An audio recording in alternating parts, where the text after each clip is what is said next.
মাত্র ১৩ বলে ১৪ রান করেই থামল পারভেজ হোসেন ইমনের পিএসএল অভিষেক যাত্রা।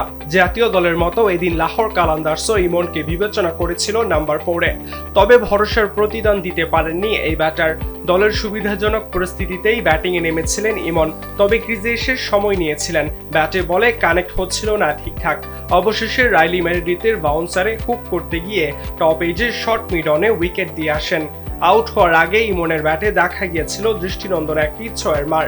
মার্নুশ লাবুশনকে মাথার উপর দিয়ে হাঁকিয়েছিলেন বিশাল এক ছক্কা।